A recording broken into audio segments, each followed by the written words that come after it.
record this meeting.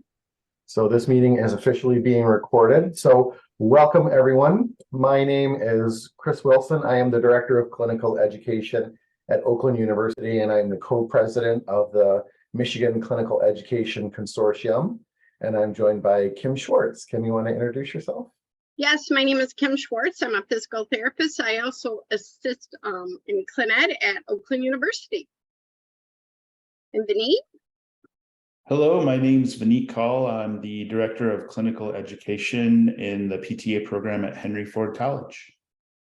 Perfect, thank you. And Kim and Vineet and I will kind of be hopping back and forth a little bit, hopefully to keep it fresh, and then also kind of explain our individual areas of expertise. So as you're aware, the CPI is changing and is imminently doing so. And this has kind of been the first major change that the CPI has had in probably about 15 years. This meeting will be recorded and posted on APTA Michigan Clinical Education Consortium webpage. It might take a few days, so give us a couple of days to be able to post it, and then you can share it with any colleagues who might need it. And our plan is to kind of keep it up there for quite a bit of time. That way, if people need to start thinking about it, maybe they don't have a student for a while, they can kind of refer back to it as needed. Please keep your microphone on mute. We have a pretty good audience here. And then if you do have any questions, you can type it into the question and answer forum. And while one of us is talking, the other two are going to be monitoring the question and answer forum. So look for that if you want your question answered. And if for some reason there's something that needs a little more elaboration, we will answer that at the end. So first of all, a little bit of a plug for the Clinical Education Consortium. So for those folks that might not necessarily know, if you are an APTA member, you're missing out on a great benefit, which is being a member of the APTA Clinical Education Consortium, which is really a special interest group of the APTA Michigan. So we have several meetings, and then we also have regional forums. So we have a Northern Michigan forum, we have a Western Michigan forum, and a Detroit area forum. And that's really for clinical instructors, site coordinators of clinical education, directors of clinical education, to really kind of discuss topics that are really useful and important for the clinical education community. So if you're interested, we would love to have you. The more the merrier in that specific area. So please join us. So hopefully by the time you're done with this session, you're going to be able to find out what's the differences between CPI 2.0, 3.0, and how they're really going to impact our student evaluations. And then really start actually figuring out how to input some of that key information. It's going to be a new different portal. So if you knew exactly where to click and exactly where to press and exactly where to type in CPI 2.0, it's going to be a little bit different. There's going to be a little bit of a learning curve, just like any new program that you worked on. And then hopefully also getting some student feedback and figuring out kind of how and where to put that in. So one of the other big important things as a good resource for learning about clinical education, the American Physical Therapy Association, if you are a member, you can join what we call the Clinical Education Hub community. And there are several communities such as the House of Delegates, and there is one specifically for clinical education, and that's where a lot of these documents are held. You can use your APTA member ID, or you need to create an account for that. Or if you need a question directly answered, the big email is cpi@apta.org, and I really like that because they made it very easy for us to remember. So when you are logging on the APTA website, to log into the APTA communities page, you can go to the menu in the upper left corner there, and then you can see one of the options is for APTA Hub online communities. So that's where you can get into the APTA communities, and then you just look for clinical education. But again, to be able to subscribe to that, you can email cpi@apta.org, and then you'll always be in the know. So a little bit of the history of the CPI. Some of you guys might be experienced enough to remember when the CPI was a packet of paper that your students brought you. There were 24 items and it was only on paper. You probably got a little bit of carpal tunnel writing all those 24 items of evaluation. And then, way back in 2008, it transitioned to what we call lovingly CPI 2.0, which is going to be sunsetted very soon. They dropped it down to 18 items for PT and 14 for PTA, and that was solely online. And that's kind of the world that we were living in until just about a month or so ago. So in 2022, the American Physical Therapy Association started working on what they call the psychometric review of the current PT and PTA CPI, and really wanted to make sure that it reflected contemporary practice, that it was still useful, relevant, valid, and reliable. And they spent a long time really doing that, including updating a lot of revisions to make sure that it met contemporary practice. There was an organization that did this. It's called HUMRO. So if you hear the term HUMRO on there, that was the company that did the validity and reliability assessment. And now, now that the CPI has been approved, so to speak, there is a technology vendor called Competency AI, and they're the ones who host CPI 3.0 on a mobile-friendly platform. And one thing I will say about a mobile-friendly platform, I do encourage you guys who maybe take quite a few students, since it is mobile-friendly, one of the things I love to do is talk to text on my phone. So maybe there's an opportunity to kind of dictate out some of your student feedback and then potentially save that. I have not tried it myself, but I am going to once I get a chance to try it on my phone. So, and I do know a lot of computers they have microphones and you might be able to dictate too. So it's all about working smarter, not harder, in my opinion. So a couple of housekeeping notes about the CPI. Really, the CPI is a copyrighted item. So, you can share this information with their own programs, but they really don't want us kind of reproducing or redistributing or modifying the CPI based on what its really main use is for without some type of approval from APTA. So if you're trying to create your own website and host the CPI on that, that's going to be a no-go, I'm sorry to tell you. So talk a little bit about some of the uses of the CPI, and some of these might sound very familiar and intuitive, but it is kind of put out there for what do we really use the CPI for, what's appropriate, and what are some low and high stakes. So really the low stakes one are really just kind of giving some feedback and providing that checkpoint for a student to help identify deficits and area for growth. And that's relatively low stakes, and that's a big part of it. Especially on the midterm CPI, because that's where you're going to have the student for several more weeks, and you're hopefully going to be having them work on the things that they need to work on and improve the things that they're already doing very well. And then also self-assessment. I see as a director of Clin, that's one of the most important parts of the CPI is the student's self-assessment. Can they self-reflect? And then obviously, using the CPI as a conversation point, especially if a CI and a student maybe aren't quite matching on some of those anchor criterions, to be able to have a conversation why. Maybe the CI's expectations are too high or too low, or similar for the student. So those are some of the good low stakes uses of the CPI.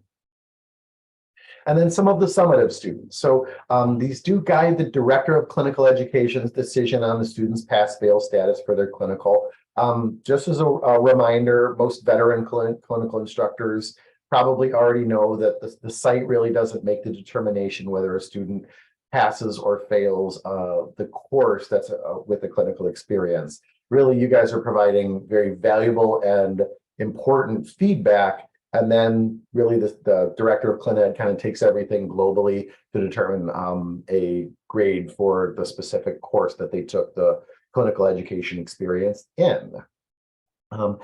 Entry-level practice is still one of those criteria that are going to be on the CPI. So, probably for a terminal clinical affiliation, the students are going to be striving to get entry level. And that's really is practice to readiness to practice in a general clinical setting. So if you're in a very, very high end setting, maybe you're working in pro athletes or working in the intensive care area, where you have just a lot of very complicated patients, entry level is not the expectation for them to practice as you do, because you have years of experience and we're working with that patient population. So, kind of putting that entry level requirement to really where you were at when you probably first started practicing. What's the expectation of a new grad when they might get hired at your clinic or facility? So those are some of the summative uses. A few things where we should not be using the CPI 3.0. The programs should not be using to determine if a student's ready to sit for the licensure exam or the national board examination.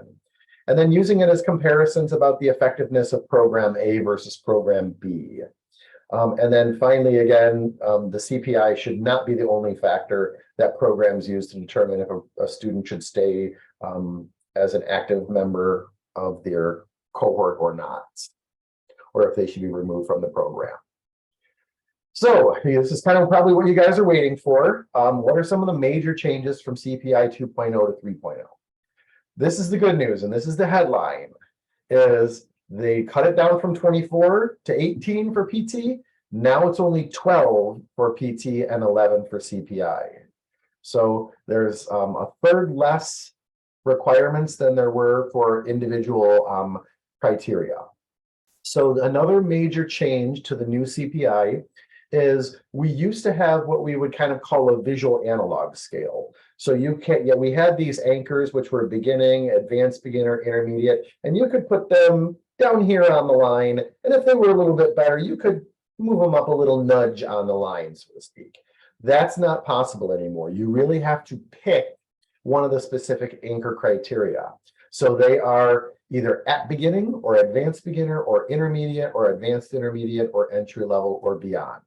So you can't kind of say, well, they're beginning +5 or they're advanced beginner -2 or something like that. It's kind of an all or nothing criteria. And that's a little bit different for a lot of us. So it's going to take a little bit of getting used to. And we'll see what that looks like in the CPI and then also in the portal. So each criteria does include sample behaviors, and that's one of the things that I like about the new system is you can actually read the sample behaviors when you're clicking on what specific item it is. Each of the criteria has also supervision or caseload considerations. So yes, they might be, doing very well with a specific area, but are they doing it with 10 or 15% of a caseload, or they need 90% supervision from you? Maybe that's something where you need to kind of keep that in mind, is what are those considerations for how much supervision they need and how much caseload they need. The exceptions to that, as you can see, are the areas of professionalism. So theoretically, they should be practicing ethically, legally, and demonstrating professional growth, independent of how many or how few patients that they see or how much supervision you're providing. One of the items that there used to be in CPI 2.0 was safety. And safety is not its own item anymore. Safety is actually embedded into every single criteria.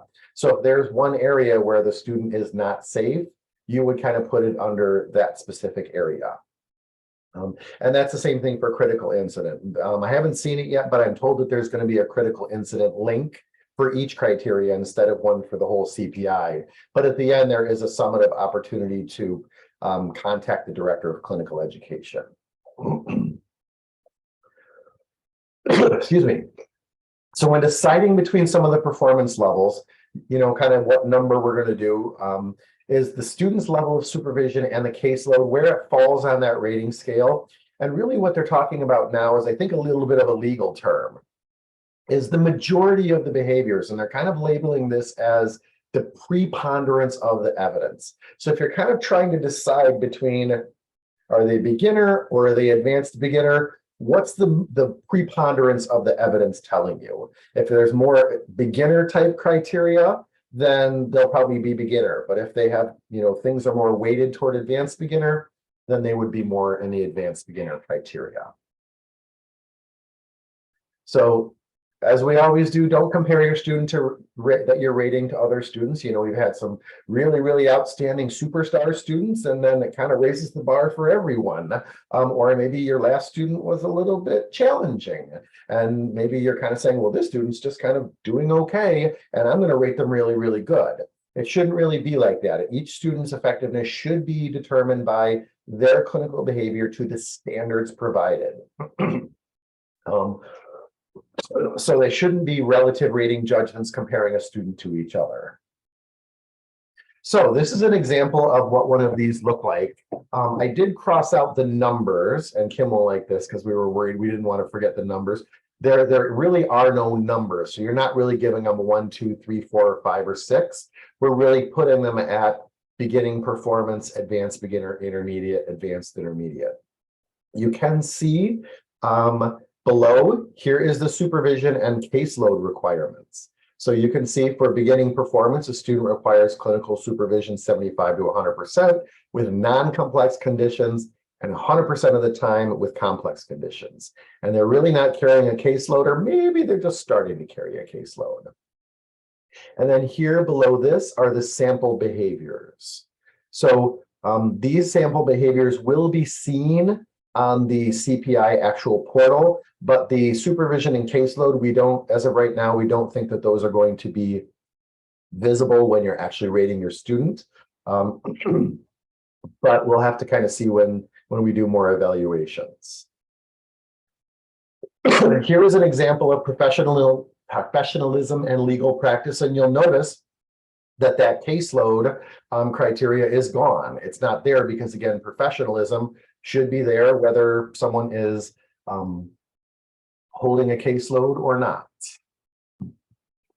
So there are 5 main criteria. One of them is professionalism, interpersonal, technical, procedural, business, and responsibility. So those are kind of the 5 different categories that you're going to be rating your student within. And within some of those, there are individual criteria. So as we said, let's look at professionalism first. That includes ethical practice, legal practice, and professional growth, which also include kind of some of the subheadings like professional behavioral, cultural competence, and professional development. So that's where you can see those old criteria. Under interpersonal, communication is its own criteria. And a new one this time is inclusivity. And we're going to spend a little bit of time looking at inclusivity and seeing a little bit of what that looks like. And please note that this is for the physical therapist CPI criteria. Vineet, right after this, is going to be talking a little bit about, there's a lot of similarities between PT and PTA CPI, but there are a few differences. So Vineet will be talking about that. So here's a little bit of the inclusivity description. Delivers physical therapy services with consideration for patient-client diversity and inclusivity for all, regardless of all of those different things. And that the student provides equitable client-patient care that does not vary in quality based on the patient or client's personal characteristics. And you can see at the bottom under each of those, we do have some of those sample behaviors of what that normally would look like. And you can see for this one, there is a supervision and caseload requirement for that. So, you know, maybe you're being inclusive, but you're only doing it with holding a 10% caseload. It's a little bit harder to do that, providing that inclusivity care when you have a packed schedule, but it's still important to do so. So for the category of technical procedural, the criteria are clinical reasoning, examination, evaluation, and diagnosis, plan of care and case management, and then intervention and education. So those are kind of the intervention components and the actual patient care components. And there's 5 of those. And there are 2 business ones. So you can see for business, documentation has its own criteria, and then financial management and fiscal responsibility. And the last one for physical therapists is really responsibility, and this includes guiding and coordinating support staff. So those are the 12 criteria, and we're going to kind of show you where also to be able to get the individual definitions, and we are going to be posting all those on the clinical education forum, but they are on the APTA hub community that we had talked about. All right, take it away, Vineet. Thanks, Chris. So what I've done here is listed out the different categories and items. When you look at the left-hand side, you've got the PT CPI, and then the right-hand side, you've got the PTA CPI. You'll see the 12 items that Chris talked about for the PT CPI, and then the PTA CPI is going from 14 to 11 items, as you can see. I've highlighted the ones that are similar in blue. So you can see that 1 through 6 and number 10 in both of these are in blue because they are similar. And then the ones that are different are highlighted green and yellow. So, and Chris already kind of talked about the 12 categories for the PT CPI. I'm just going to take a little bit to talk about some of the PTA CPI categories. And I'm going to do a little bit of a comparison of the 2.0 to now what is the 3.0. So when we look at this, the first thing, obviously, because it is 11 items, we want to note what has been removed. So in the old CPI, the self-assessment and lifelong learning category has been removed. A lot of the clinicians with the self-assessment category were okay, but lifelong learning, they would mention things like the students just trying to stay afloat and really focusing on this clinical and can't really think about the future right now. So that's been removed, but they have added, as you can tell, if you look at number 3, professional growth, they have added that talks about self-assessment and how the student takes feedback as well. So that's the one that's been removed. If you look at what's been maintained, so it'll be close to the same, maybe a little bit more descriptive. That's the first one's going to be number 4 there, which is communication. And then if we look at number 9, which is an intervention, which is functional training and application of devices and equipment, that one's going to be the same. So is number 10, so business documentation, and number 11, which is another business item, which is resource management. So it kind of helps you when you're filling it out to know, okay, those are going to be very, very similar. Now, when we look at why the number is 11, they also combined some of the items for the PTA CPI. So you can see the first one being ethical practice under the professionalism category.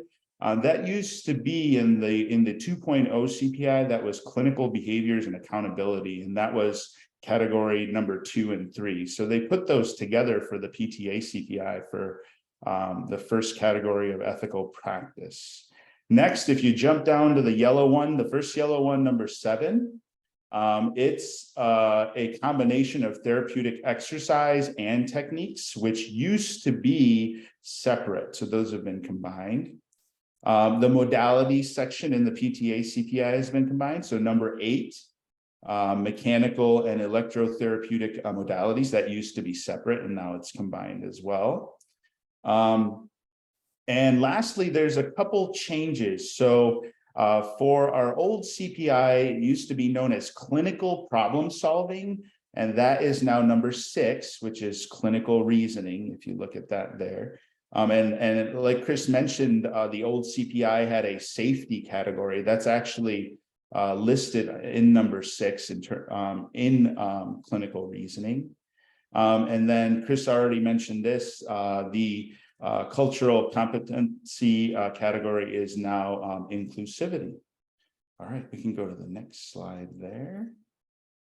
The other nice thing with the PTA CPI is that for the intervention categories that I talked about, there is now a not applicable indicator. So, and I know in previous years with students and CIs filling out CPIs, they would tell me, you know, we don't really use any modalities at our clinic, or our acute care setting does not have a lot of modalities.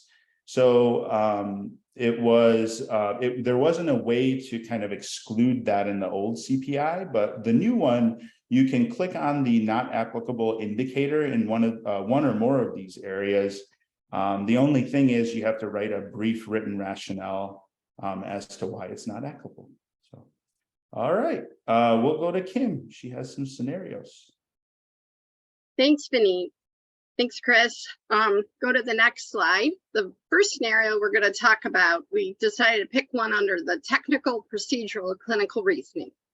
So in this scenario, we picked an inpatient student that's on a terminal 12-week clinical. The students at the clinical, they were given a checklist, including hemoglobin, oxygen precautions, and blood pressure. The CI was giving the student more autonomy and was nearby to mentor them. They were noting the student was missing some critical information on the chart reviews. They weren't using the gait belt consistently, and weren't following some of the guidelines that were instructed to them in the first week. The CI was there to collaborate and work with them to make sure they were progressing along. Next slide, Chris.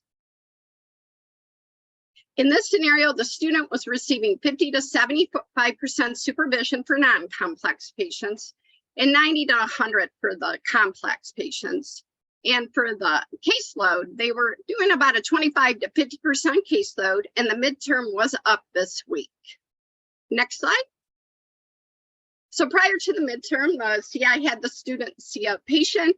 They did not put the gate belt on again and didn't utilize the oxygen when they were ambulating them. So the CI kind of intervened and then discussed this with the student afterwards and said, hey, I noted you didn't use the gate belt, and was asking the rationale. And the student gave the rationale. The patient was going home, and they don't use oxygen at home. So on the next slide that I would like to go to is, we printed out or put in the slide presentation the clinical reasoning, the technical procedure. So with some of the feedback in that information that we gave you, you would look at the category and say, hey, where would I place this student with the caseload they're seeing and the amount of supervision? And some of the feedback you're getting in the scenario. We looked at some of the behaviors that is included in the CPI. So if you could, maybe put in the chat where you would place this student with some of the information, with the caseload we gave you, with the amount of supervision, and some of the behaviors. So I think we may have disabled the chat. So maybe if you guys can just think about it in your brain based on this, and then we'll give you a few seconds to kind of work through it, and then you can see if you were right or not. Yes, and some of you might have taken the CPI test, so you had a little bit of practice of this in the training. But I think this is a good way to kind of get the information, look at the amount of caseload and supervision they had, and then you could place them in the area that they would be. Ready for the next slide, Kim? Or... Yes, I'm ready for the next slide. So where we placed them was an advanced beginner, because looking at the information there, they had, and the caseload, they would fit comfortably in that category. However, looking at the data that we showed in the slides, the student was struggling a little bit. And Chris, on the next slide with the next one, then one after that, would you have, in this scenario, we would probably have checked the concerns box, because over the 6 weeks, they were struggling with a lot of the red flag safety concerns. However, we added this too, that at week 2 or 3, if they were struggling, we sure hope anyone would have given the DCE or ACC a call. But this would be a case that you could click on the concerns box under that category of the CPI. But again, we would want you to call before the midterm. All right, that was a scenario in the technical area of critical reasoning. How about the next one, Chris? So in this, we went to interpersonal communication, which Benita already said, the communication area is a lot more detailed. So in this scenario, it was a 4-week clinical, and it was they had about a year of didactic education under that. In this scenario, the student needed supervision about 75 to 100% of the time, and they were sharing a caseload. The student was very quiet the first week or two, shy, not engaging a lot, but with mentoring from the CI was noticing improvements. Next slide, Chris. The student was also using a lot of medical terminology at first, but again, with feedback from the CI, the student was able to educate the patients more effectively, and the CI was noticing a lot of improvement. So the final was coming up, and when he was grading the student, he was noticing improvement, and most importantly, the patients were giving feedback that the student was doing better too. So we'll think about the next slide. We put the communication criteria with the caseload, shared caseload, and the amount of supervision, 75 to 100%. And since it's the final now, and they were showing improvements, we would place the student more at, next slide, advanced beginner, because most likely the CI would have given them beginner at midterm. And as they progressed along and they were showing improvements, and some of the behaviors under communication that they were taking the feedback they were improving, they were using correct terminology, and kind of their affect behaviors were improving too. They were more engaged. So that one, we would have went to advanced beginner. And now for the third scenario, we went with professionalism. And under professionalism, growth was what professional behaviors used to be. So this is an interesting scenario because the student was at an inpatient rotation, 6-week intermediate, and they showed up on their first day and they were very disturbed that they had to park off site. They had told the CI that they already had an hour drive and parking off site cost another 20 minutes. So they kind of were really discussing this and were very defensive about this topic. The CI discussed with them that that's kind of the rules. They learned that before they started the clinical, and the student was constantly late, and they would say they were on time because they were in the parking lot at the appropriate time. But the CI discussed with them that on time was in the office ready to go. And they talked about how the shuttle always made them late. The student was pretty defensive about this topic every time they brought it up that they were late. Next slide, Chris. So the student decided to start parking on site because that would have made sure they were on time, and they received a warning from the internal parking police, if you will, and their car was going to be booted if it happened again. However, once the student got there and got moving with patients, there was no red flags. The student was very interactive, was safe, was meeting the metrics, and was stellar with documentation. However, the parking issue remained. They were frustrated with it. They wanted to leave early some days so they can get to their car timely. So this was a topic that wasn't really changing, but the student was safe in a lot of the other CPI areas. Next slide, Chris. So if you would go to professionalism under professional growth and look at the criteria, one of the important aspects is being defensive. And in this area, the student was consistently defensive when bringing up this topic and was not consistently making sure they were following the needed demands. So if we think about this, where would we place this intermediate student at midterm in the CPI? So we can think about it. So next slide. So we all thought we would place them in beginner because even though they're doing a lot better, they still were not showing that professional behavior and professionalism regarding this topic, which was part of the criteria of the clinical. So that gives you a little insight to include the caseload and the supervision, and also in professionalism, making sure they're meeting the behaviors overall. So in the next slides, Chris is going to discuss the CPI, how to log on to it, and get a little more in depth about how to use it. Thanks, Kim. Great cases. Good work. So how to log in. This is the login if you want to write it down. Again, they made it very easy for us. It's cpi.apta.org. I think if you just type that, it'll go, but you can also type in the /login and get there as well.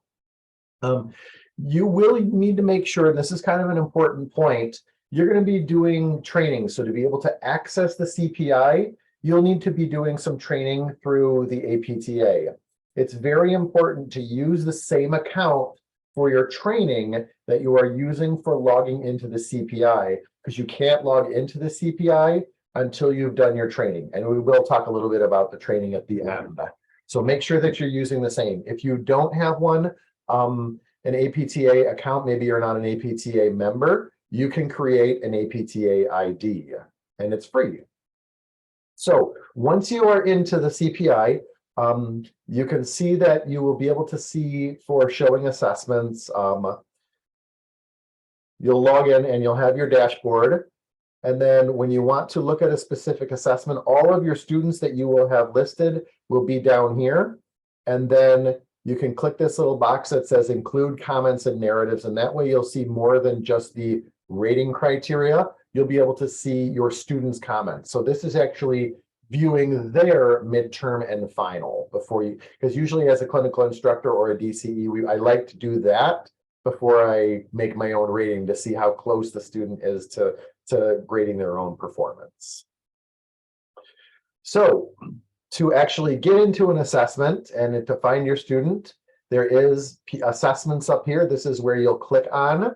If you don't see your student, there is a drop down here. If you take students from more than one institution, you can click this drop down and it will get you to your specific institution that you're affiliating your student with.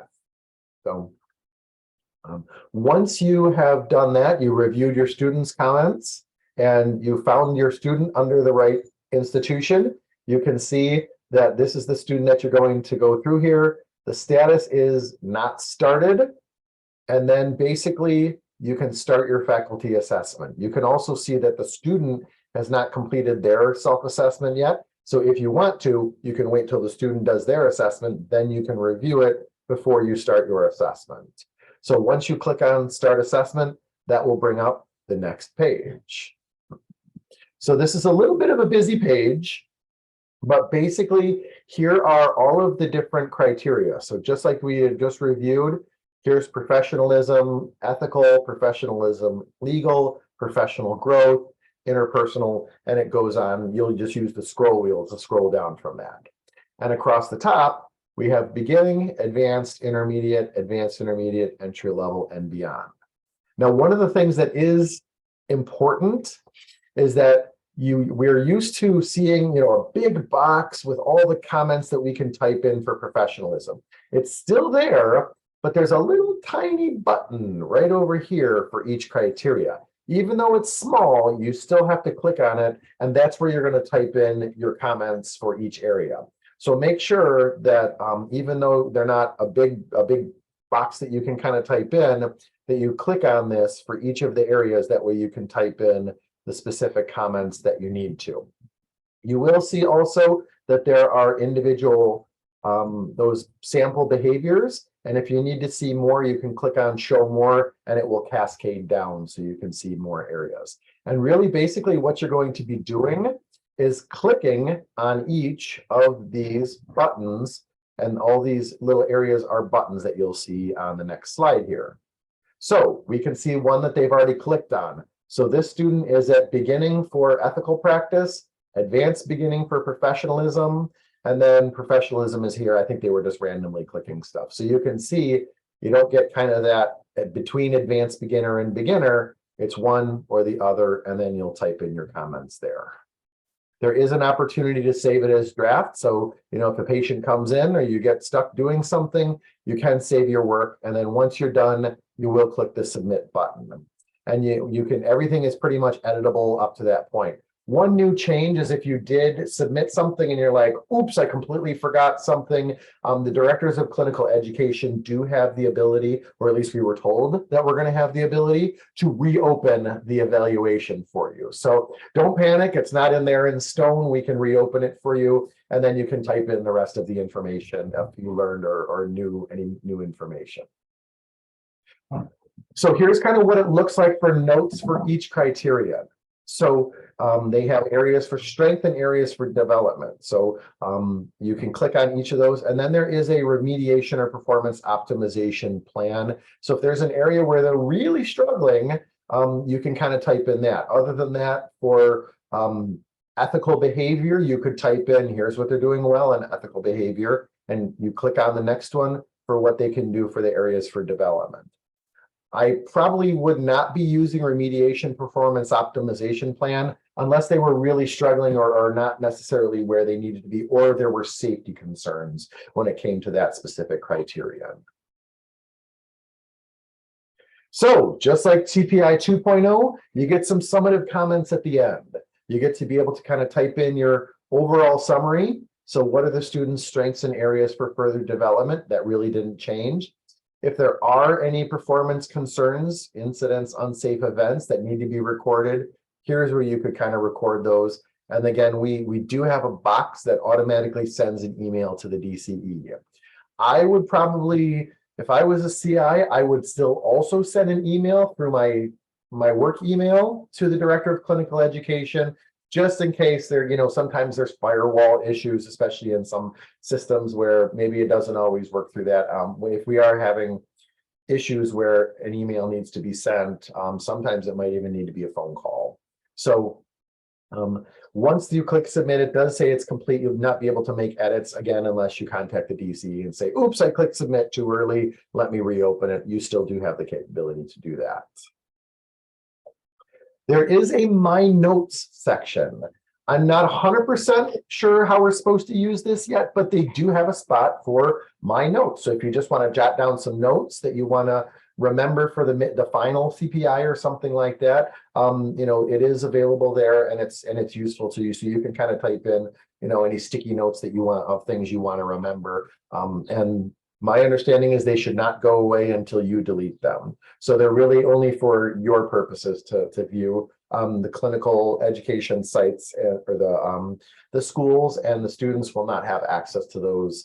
So if you need some note that you want to make sure is communicated, either send it in an email to the school or put it actually into the CPI. So the notes are just for your sticky notes. So as we said, how to access the new CPI portal, you will use that CPI at apta.org. And again, it's available on desktop, tablet, and mobile. So the old one was not available on mobile or iPads and things like that. So that is a little bit of a change. You should be able to use it like that. So if you want to kind of do your CPI on your phone, you could potentially do that. We've not tried it yet, but that's what we're told is going to happen. So we do have to say goodbye to the CPI 2.0, and it is going away on September 30th of this year. So for some programs that do have students finishing rotations, be aware of this hard stop date. At Oakland University, we have our students out on their terminal clinical right now, and they're going to go from June to August and then September to December. So we've made the decision to use CPI 3.0 because it's not really fair to use 2.0 for one final clinical and then 3.0 for another final clinical. So if there's anything you need to export, some institutions want to save their old CPIs. If you have questions about that transition, please reach out to the APTA. And there is an export mechanism. So to prepare for that, Liaison recommends exporting any CPI data for your records.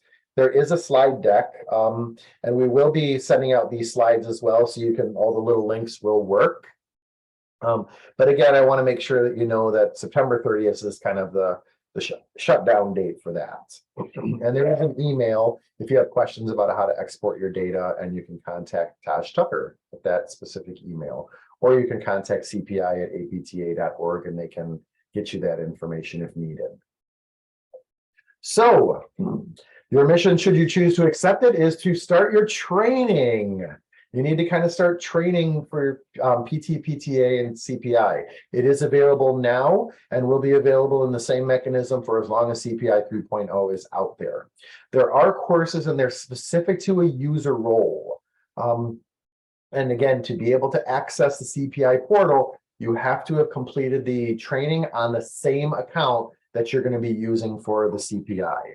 The good news is all of the courses are free, and even better news is you can use the courses that you take for continuing education for professional development relicensure. So you can go to that. So you can log into the APTA Learning Center, apta.org, and one of the options is Learning Center. So each of the training courses is a narrated video. It's about 20-28 minutes. Most people have been doing the course in probably about 40 minutes or so. This kind of seems to be the amount. If you're a more thorough, slow reader, that's okay. And you really want to kind of know everything in and out, it takes a little bit longer, that's okay. But that way you're kind of scheduling the amount of time. You can pause and rewind, but you can't fast forward. Depending on what version it is that you're taking, it's going to be 16 to 21 questions. And you have to get 100%. The good news is you can take it as many times as you need to. So to be able to get that certificate of completion and log in, you have to get that 100% mark. And then we as directors of clinical education at the schools have the ability to kind of find out what students and CIs have completed or have not completed the training. So my piece of advice would be probably relatively obvious, is that if you have a CPI that you have to start, make sure that you're kind of preparing a few times, especially during this transition, because we want to make sure that you have access, because if you don't and you want to start your CPI right away, you know, sometimes the accounts aren't right and they are still starting this up. So it takes a little bit of time. So earlier rather than later would be our advice. Here are the CPI training module links. Most of you will probably be doing the CI one, and you can, if you want to take a picture of this page, if you want to take a look at your at which one you want to put down. I believe these are underscores in the spaces here. So you do get 1.5 hours or 0.15 CEUs in all jurisdictions, including Ohio. They were a little bit slow on Ohio. I don't know why, but now all the jurisdictions in Michigan and beyond, you can get continuing education units that you can use for relicensure. As we said, the APTA Clinical Education Hub community. So if you want any of these documents that has all the different paper criteria for both the PT and PTA. The other one that we didn't really talk a lot about was if you're a site coordinator of clinical education, there is what's called the CSIF. And the CSIF is basically the site information form. So how many clinical instructors you have, you know, how big your clinic is, all the kind of different things about your operation. That has all migrated, has all been in the new system. I did say that it's been migrated, and I lied to you guys. Nothing has been migrated. So you're going to be starting with a fresh palette, which is kind of good sometimes because there might be some antiquated information that's not good. They did talk about trying to migrate everything, but they saw so many different accounts for so many different clinicals that it was going to be kind of creating more problems than it is. So we're starting fresh with the CSIF. So if you are a site coordinator of clinical education, I would encourage you to kind of start typing things into your CSIF. So that kind of ends our formal part of the presentation. If people do have questions, I didn't see any questions in the Q&A. So if you do have any questions, please type them into the question and answer link right now, and then we'll answer them live. And we do have some references here for you guys. And again, just a final plug to join that Clinical Education Consortium. If you're an APTA member, you're not getting your full money's worth yet.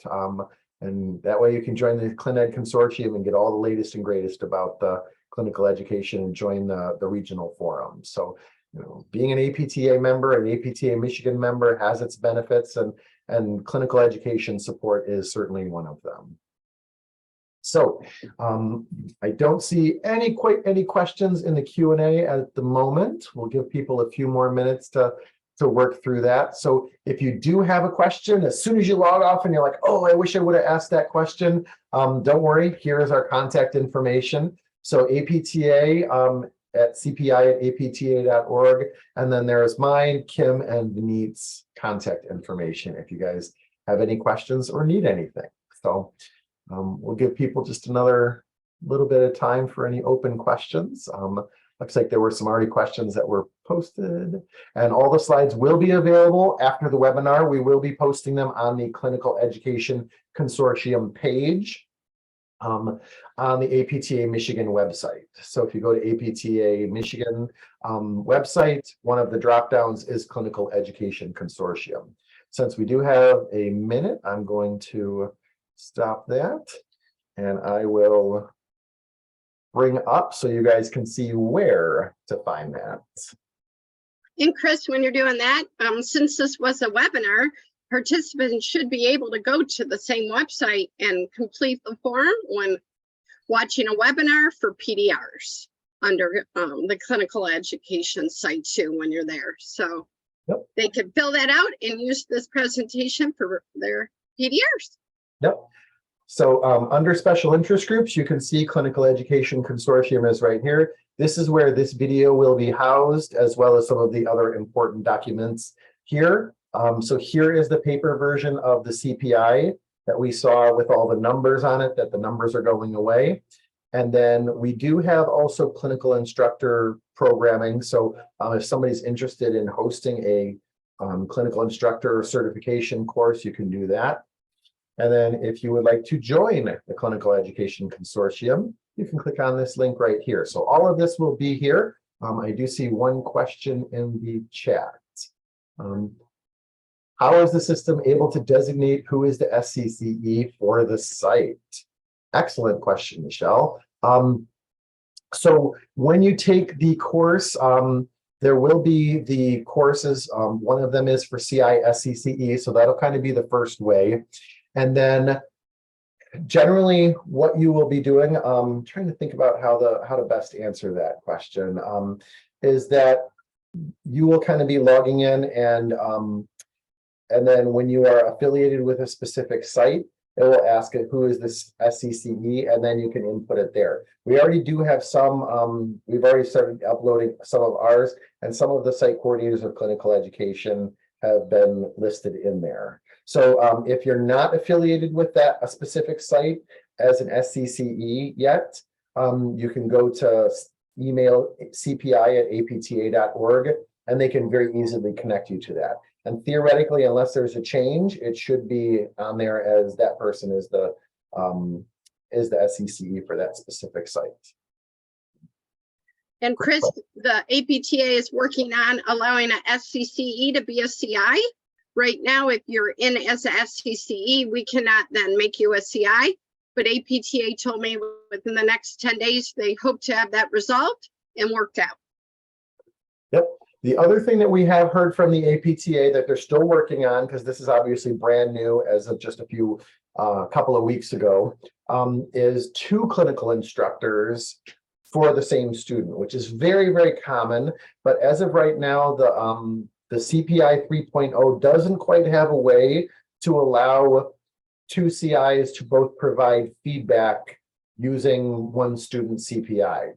So what we would advise in that case is that maybe the 2 clinical instructors collaborate, and maybe they just email their information to the primary clinical instructor, and then they'll copy and paste that information. So that would kind of be the way that you could kind of work through that, or you guys could sit down at the computer together and type those in under the one account. So as of right now, you'll have to pick one person to kind of be the primary clinical instructor, or at least the person who's going to be the clinical instructor that's going to be submitting all the information. But the other clinical instructor can type their feedback and again email it to the clinical instructor who's going to be submitting it, or just working on it together.